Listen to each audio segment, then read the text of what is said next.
예, 5월 2일 모닝 브리핑 시작하겠습니다. FOMC 회의가 끝났는데 금리는 동결했고 대차 대조표 축소 속도를 조절한다라는 결론이 나왔습니다. 그리고 이제 파월이 비교적 안도감을 주는 발언을 했는데 금리 인상 또는 스태그플레이션 관련해서는 선을 긋는 그런 발언을 했고 이 부분이 금리를 떨어뜨리고 당시에 이제 증시를 끌어올리는 그런 역할을 좀 했었고요. 반면에 이제 반도체주가 밀리면서 시장의 발목을 잡았습니다. 그리고 이제 제약주들은 상대적으로 강세를 보이는 그런 업종별 특징이 있었고요. 우리 증시는 4월에도 어쨌든 외국인들이 매수했거든요. 그러니까 미 매수 기조가 유지가 되느냐, 5월 출발에 어떤 외국인들의 동향 집중적으로 살펴봐야겠습니다. 우선 미 증시는 다우만 올라가고 S&P 500 나스닥은 빠졌거든요. 제가 새벽에 깼을 때 다우가 플러스 500포인트 때도 보고 있었는데 뭐 어쨌든 밀렸습니다.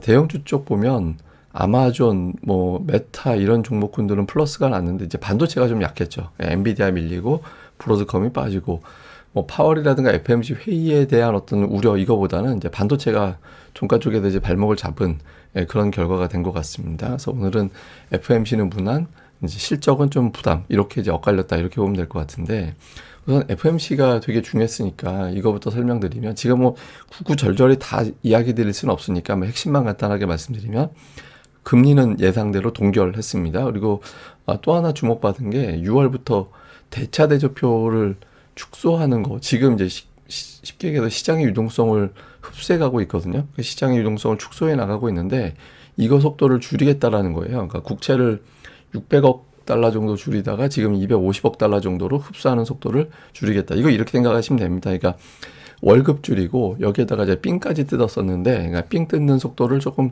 줄여줄게. 한 달에 600억 정도 삥 뜯다가 이제 250억 정도로 줄일 거니까 그럼 니네 먹고 살만 해지는 거잖아. 뭐 이런 식으로 시장에서 해석하면 되는 거예요. 물론 이제 제가 적당하게 비유한 게 아니라 지금 쉽게 이해하시라고 한 건데 어쨌든 대차 대조표 축소를 본격적으로 이제 속도를 조절한다라는 이제 내용이 나온 거는 이제 긍정적인 결과로 볼 수 있겠죠. 그래서 이 부분은 일단 다행. 그리고 더 중요한 건 이제 파월 의장의 발언이었는데 인플레이션이 목표에 도달하는 거는 속도가 좀 걸릴 것 같다. 그러니까 당초보다는 생각보다 떨어지는 속도가 느려진다라는 거 이걸 인정을 했고요. 그리고 시장에서는 최근에 스태그플레이션이라는 거는 물가는 되게 높고 성장은 되게 둔해지고 이런 거 이야기하는 거거든요. 그러니까 경제적으로 굉장히 나쁜 상황이죠. 그런데 지금 성장률과 인플레이션 봐라. 성장률은 3%대고 인플레이션 같은 경우도 역시 지금 3% 정도이기 때문에 그 스태그플레이션 자체라는 이 단어가 왜 나왔는지 모르겠다. 이런 식으로 이야기를 했고요. 그리고 일각에서 이제 다음 혹시 금리 인상할지도 몰라 이런 주장이 있었잖아요.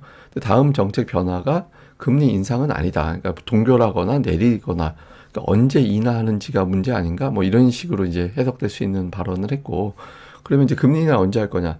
그때 나오는 데이터 보고 결정을 할 거다. 이렇게 이야기를 했거든요. 그러니까 아마도 제 생각에는 연내 금리 인하에 대해서는 어느 정도 아직도 이제 생각을 하고 있는 것 같아요. 그래서 어쨌든 파월이 금리 안 올릴 거야. 스태그플레이션 아니야. 이 두 가지 언급을 해준 걸 시장에서는 좀 비둘기적이었다. 이렇게 해석을 했고 파월 발언이 나오면서 한때 3대 지수 뭐 한 1% 이상 급등하기도 하는 이제 그런 모습이 나왔죠. 그래서 어쨌든 FOMC는 무난하게 잘 마무리가 됐다. 이렇게 보면 될 것 같고요.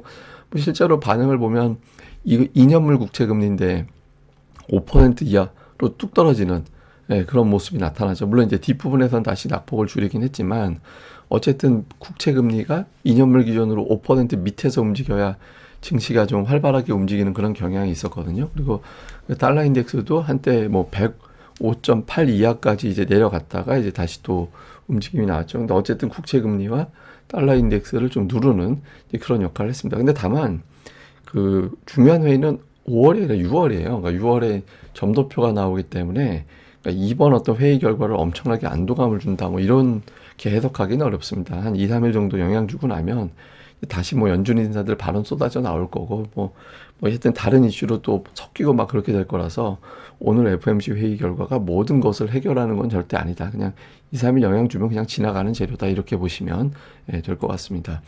근데 어쨌든 지금은 마지막 금리 인상 이후에 첫 번째 인하까지 걸리는 기간 이게 지금 10개월째 되고 있는데 역대 가장 길었던 게 18개월이었거든요. 저대로 채워진다라고 보면은 8개월 정도 후 그럼 대략적으로 연말 정도에는 금리가 내려가지 않을까라는 기대값이 있긴 하죠.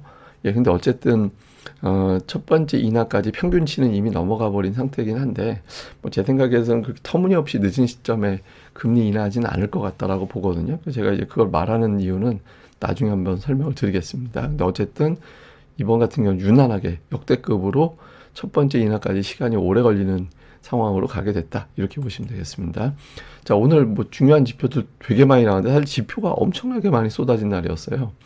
예, ADP 민간 고용 19만 2천 명, 예상치가 18만 명. 그러니까 ADP 민간 고용은 어떻게 짜냐면, 그러니까 ADP라는 데에서 이제 뭐 이렇게 엑셀 프로그램이라고 생각하면 되는데, 어쨌든 급여를 입력하는 프로그램이 있어요. 거기에 이제 기업들이 입력을 합니다. 그러면 이제 그걸 기반으로 사람들이 어떻게 이제 뭐 고용 상황이 어떻게 돌아가는구나 뭐 이렇게 이제 따지는 건데, 근데 신뢰도를 그렇게 높게 쳐주는 지표는 아니에요.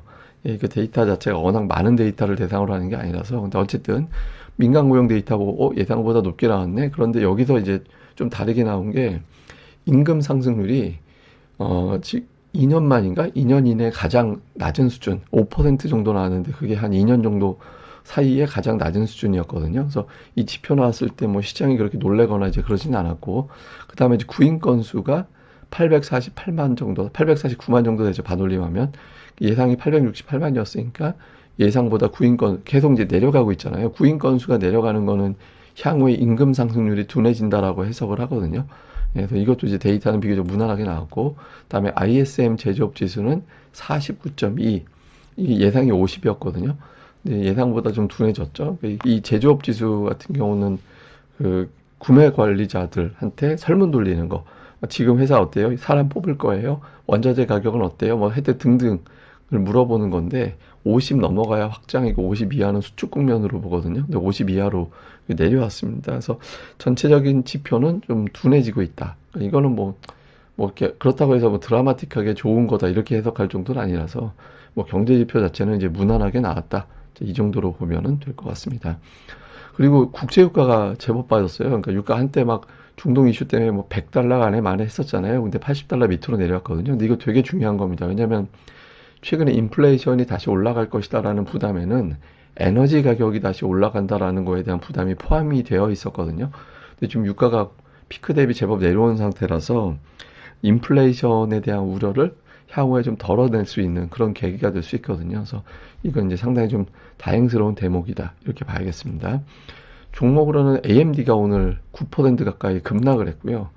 슈퍼마이크로 같은 경우는 14%나 급락을 했습니다. 실적은 잘 나왔는데 이제 문제는 잘 나온 실적 대비 이제 주가가 많이 빠진 거죠. 그래서 시장에서 몇 가지 해석이 있는데, 일부에서는 그 AMD 자체에 대해서 실적을 너무 높게 기대하고 있었다. 여기에 대해서 이제 만족스럽지 못했다라는 결과가 이제 기대감이 이제 좀 너무 컸다라는 부담이 있었다라는 게 있었고, 또 다른 곳에서는 어떤 이야기, 저는 이쪽도 타당하다라고 보는데, 마이크로소프트나 메타나 구글에서 자체 칩을 생산하려고 지금 개발 중이지 않냐. 그래서 나중에 이제 좀 위협을 받을 수도 있다. 그래서 조금 투자자들이 엔비디아 같은 어떤 그 라이벌로 등장하기에는 이제 좀 스토리상으로는 좀 약하다. 이런 이유 등으로 이렇게 보는 시각도 있는 것 같아요. 그래서 어쨌든 이런 요인들이 겹치면서 좀 되게 많이 빠졌고, 이게 또 결과적으로 엔비디아 주가까지 거의 4% 가까이 떨어뜨리는 그런 요인이 됐죠. 오늘 미증시가 올라가다가 뭐 파월 의장 발언 때문에 이제 안도하면서 막 올라가다가 맞아 실적이 이상했지라고 해서 뒷부분에서 실적 반영하면서 쭉 밀려버리는 그런 상황이 됐거든요. 그래서 오늘 시장의 발목을 잡은 주 요인이었고요. 반면에 이제 제약 바이오주들이 좀 올랐습니다. 뭐 화이자 같은 경우는 실적 잘 나왔고 가이던스도 괜찮고 이렇게 되면서 6% 가까이 급등을 해서 테크에서 제약으로 조금 수급이 부분적으로 좀 분산되는, 예, 그런 결과가 나오는 하루였다. 이렇게 봐야겠습니다. 그리고 좀 중요한 건 오늘 우리나라 데이터는 이제 어제 우리 증시가 휴장이었기 때문에 이제 환율로 봐야 되는데, 어제 거의 1390원 원저리까지 환율이 갔었거든요. 어제 밤에. 예, 근데 이제 다행히 달러 인덱스가 빠지면서 1378원까지 환율이 내려왔습니다. 그래서 이거는 뭐 우리 증시에는 조금 다행스러운 대목이, 사실 이것도 되게 높은데 1360원 밑으로 내려가야 돼요. 그래서 이제 환율이 좀 안도감을 주는 건데, 지금은 좀 갇혀있는 상황이 되고 있는 거. 근데 이제 걱정보다는 다행스러운 대목이고, 그 다음에 확률. 예, 미국 금리 언제 내릴 거냐. 이것도 이제 우리 증시에는 일부 영향을 줄 수 있는 대목이거든요. 근데 이게 파월 의장의 발언 이후에 살짝 조금 이제 자신감을 또 회복을 했어요. 보통 이제 뭐 내년도까지 쭉 나열해 놓고 보면은 한 번 내리는 걸로 갔다가 잘하면 한 두어 번 내릴 수도 있겠는데 라는 식. 물론 이제 연내이나 기대감은 이제 한 번이고 그렇긴 한데 일부에서는 어쩌면 두 번도 막 이런 식으로 좀 분위기가 살짝 바뀌었어요. 그래서 이런 부분들은 이제 투자자들에게는 조금 이제 긍정적인 이제 심어줄 수도 있는 거가 되죠. 그래서 우리 증시는 업종별 차별화는 될 것 같긴 한데, 그리고 또 어제 이제 미증시가 또 하락한 것도 있고, 이제 그런 것들을 이제 반은 또 반영해야 되니까 또 부담스러운 게 없진 않은데, 궁극적으로는 외환시장이라든가 금리 측면에서 보면 그렇게 일방적으로 나쁘지는 않을 것 같다. 뭐 이렇게 또 해석이 되는 것 같고요. 또 뉴스들이 보면 업종에 영향을 줄 수 있는 뉴스들이 어제 쉬는 기간에 좀 나왔거든요. 수출이 플러스를 내고 있다. 특히 이제 반도체 플러스 자동차가 상당히 좋았다라는 점. 근데 오늘 또 반도체는 미증시에선 빠졌잖아요. 근데 어쨌든 수출 데이터 가지고 외국인들과 기관이 어떤 형태로 반응을 할 거냐. 또 삼성전자 실적 발표 이후에 이제 그 내용에 대한 정리도 끝났을 거잖아요. 이 부분 봐야 되고, 그 다음에 이제 또 하나는 이제 밸류업 가이드라인이 오늘 공개가 되는 걸로 알려져 있는데, 여기서 인센티브를 어느 정도 수위로 줄 거냐, 여기에 대한 어떤 기대, 그러니까 여기에 이제 시장에서는 좀 보고 있거든요. 그러니까 이게 지금 자동차, 반도체, 밸류업, 이게 나름대로 스토리가 다 있잖아요. 그래서 여기에서 이제 어떤 형태로 반응이 되는지 이게 좀 중요한 것 같고, 그 다음에 그 5월에 팔아라 이런 경원 주식시장 5월에 팔고 뭐 11월쯤 사 뭐 이런 게 있잖아요.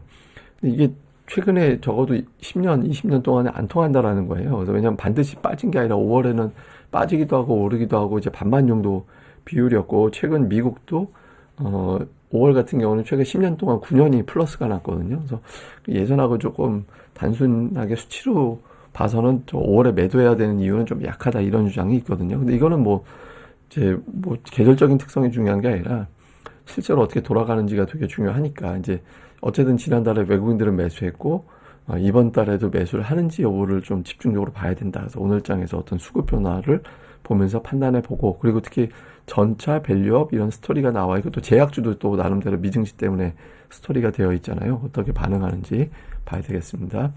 자, FOMC 회의 이후에 과연 외국인들이 어떤 태도를 보일 거냐, 그리고 이제 수출주 밸류업 이 중에서 어느 쪽으로 매수가 붙을 거냐, 그리고 이제 17일 이후에 코스닥 외국 기관이 계속 매수하고 있거든요. 한때 코스닥 시장 매도를 퍼붓던 기관이었잖아요. 근데 기관 투자자들이 어떤 업종에 집중을 하는지, 그 다음에 이제 대형주들 말고 또 이제 중소형주들 실적이 공개되기 시작하거든요. 그래서 숫자 가지고 움직이는 종목군들이 좀 늘어날 가능성이 높습니다. 그래서 실적 나오는 중소형주에 대한 관심 가질 필요가 있다. 이렇게 보시면 될 것 같고요. 그 다음에 이제 제가 보여드리고 싶은 건 외국인들이 4월에도 어쨌든 매수를 했다라는 거거든요. 3조 원 넘게 이제 매수를 했는데, 중요한 건 지수가 이렇게 이제 좀 갇혀있는 동안, 오히려 흘러내리던 동안에도 외국인들은 그래도 매수를 했어요. 그러니까 지수를 떨어지는 구간에서도 외국인들 어쨌든 꾸역꾸역 속도 조절은 될지언정 그러니까 매수는 했거든요. 그럼 뭘 샀나 봤더니 삼성전자를 우선주 포함을 하면 한 2조 3천억 넘게, 거의 2조 4천억 가까이 매수를 했죠. 반면에 하이닉스하고 한미반도체를 한 1조 원 정도 매도를 했거든요. 근데 어쨌든 삼성전자, 다음에 현대차, 기아를 합쳐갖고 한 1조 원 정도 매수를 했고, 그러니까 전차 군단 매수가 유난하게 많았어요. 그래서 이 기조가 이제 유지가 되는지, 아니면 이제 하이닉스하고 이게 많이 올랐던 반도체 팔고 덜 오른 삼성전자 매수한 건데, 어쨌든 이 기조가 그대로 가는지, 아니면 이제 반도체를 덩어리로 다시 사는지, 자동차 가는지, 하여튼 요런 등등의 여러 가지 시나리오가 나올 수 있잖아요. 그러니까 기관 같은 경우는 금융주 사고, 밸류업 관련된 종목군들 사고, 조선주 사고, 뭐 하여튼 등등으로 좀 매수가 조금 종목별로 골라 담는 그런 성향이 좀 있었거든요. 그래서 외국인들의 매수 기조가 이어지고 있기 때문에 지금은 뭐 좀 시장에 대한 어떤 막연한 공포보다는 어떤 업종을 살 거냐, 그러니까 여기에 대해서 좀 집중적으로 관찰하는 게 합리적이지 않나 이렇게 봅니다. 그래서 저도 그런 내용을 중심으로 방송에서 집중적으로 앞으로 계속해서 설명드리는 시간을 갖도록 하겠습니다. 예, 또 오늘 하루 또 잘 보내시고요. 저는 다음에 뵙겠습니다. 그리고 제가 미리 예고를 드리면 다음 주에는 제가 일주일 동안 PPL이 진행될 예정이에요. 그래서 고릴라 리서치 PPL이 진행될 예정이니까 미리 좀 양해를 부탁드리도록 하겠습니다. 예, 이 방송 구독하기, 좋아요 꼭 부탁드리고요. 저는 또 다음 방송에서 뵙겠습니다. 감사합니다.